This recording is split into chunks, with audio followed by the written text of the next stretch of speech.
द्वैत मानणाऱ्या प्राचीन धर्मामध्ये दोन प्रकारचे देव दिसतात, एक चांगला, एक दुष्ट. द्वैतवादानुसार चांगल्या देवाने शुद्ध आणि चिरंतन आत्मे तयार केले, ते अध्यात्माच्या जगात आनंदाने राहतात. दुष्ट देव, ज्याला शैतान म्हटले जाते, त्याने भौतिक गोष्टींपासून दुसरे जग, बहिर्जगत तयार केले. निर्मिती चिरंतन ठेवता यायला हवी. भौतिक जगातील प्रत्येक गोष्ट सतत विघटित होत राहते, ती चिरंतन राहू शकत नाही. तिच्या रूपात सतत बदल होत असतो. उपलब्ध असणारे वस्तुमान वापरून नवे शरीर, जीव निर्माण करण्याचे काम अव्याहत चालू राहते. शरीर जेव्हा मृत पावते तेव्हा बऱ्याच माणसांच्या बाबतीत अतृप्त राहिलेल्या इच्छा, मोह संपलेले नसतात.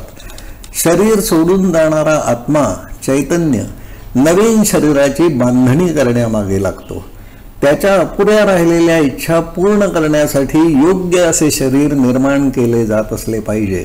मोह संपले असतील तर आत्मा परत आध्यात्मिक जगात प्रवेश करू शकेल, पण शारीरिक सुखाची लागलेली चटक, राहिलेल्या तीव्र इच्छा आणि सत्तेचा मोह त्याला परत देहाकडे येण्याची भुरळ पाडत असतो.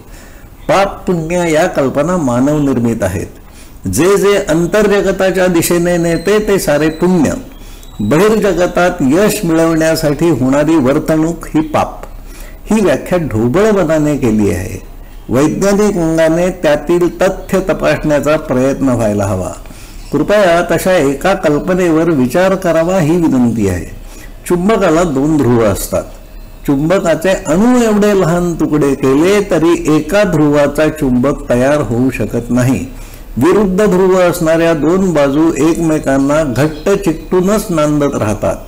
इंद्रिये आपल्याला बहिर्जगतात ओढून आणत असतात. बहिर्जगत अफाट विस्तारात पसरलेले आहे. अंतर्जगताचा पसाराही तेवढाच मोठा असला पाहिजे. बहिर्जगताचा थांग लागणे शक्य नाही. जगातील अत्यंत प्रगत दुर्बिणींनाही विश्वाची कड पाहता आलेली नाही. अंतर्जगताचा वेध घेण्यासाठी कोणत्याही उपकरणाचे सहाय्य होऊ शकणार नाही. त्यासाठी संकल्प हवा, ध्यानाची नियमित बैठक हवी, तपश्चर्या हवी, अंतिम सत्य जाणून घेण्याची तीव्र अशी इच्छा असायला हवी. जीवनाचे व्यवहार बहिर्जगतात चालत असतात. इंद्रियांचे उपभोग हे बहिर्जगतातच शक्य असतात. मृत्यूनंतरच्या प्रदेशातील जीवनात शरीर हे अत्यंत विरल अशा कोणत्या तरी मूलद्रव्यापासून बनलेले असते. देहच नसल्याने देहाच्या गरजा नसतात. त्या शरीराला देहाचे विकार नसतात. मृत्यूच्या दारातून परत आलेल्या अनेकांनी तशी वर्णने केली आहेत. त्यापैकी बऱ्याच माणसांच्या वर्णनात साम्य आढळते. बहिर्जगतातील जीवन आनंदात जाण्यासाठीची उपकरणे विज्ञान तंत्रज्ञानातून शोधली जात आहेत. त्यांचा वापर करून आनंदी होण्याऐवजी माणसे त्याची गुलाम होऊ लागली आहेत. बहिर्जगत हे अर्थव्यवहारांभोवती फिरते. हल्ली बऱ्याच माणसांना मांसाहार हवा असतो. मागणी एवढा पुरवठा करण्यासाठी जेनेटिकली मॉडिफाईड मांस निर्माण केले जाते. हे खाणाऱ्यांना कॅन्सर होण्याच्या शक्यतेचा विचार मांस निर्माण करणारा उद्योग करत नाही. याला पाप म्हणायचे का?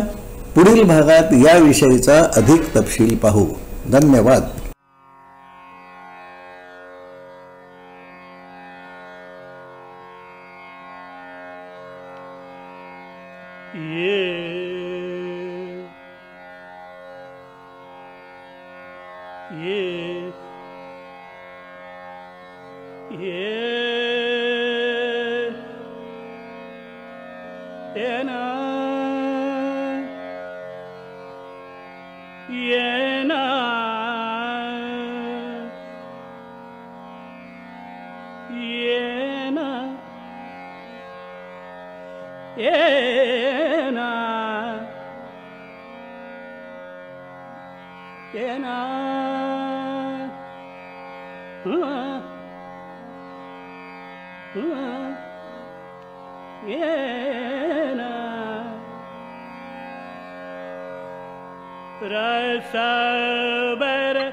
Rasa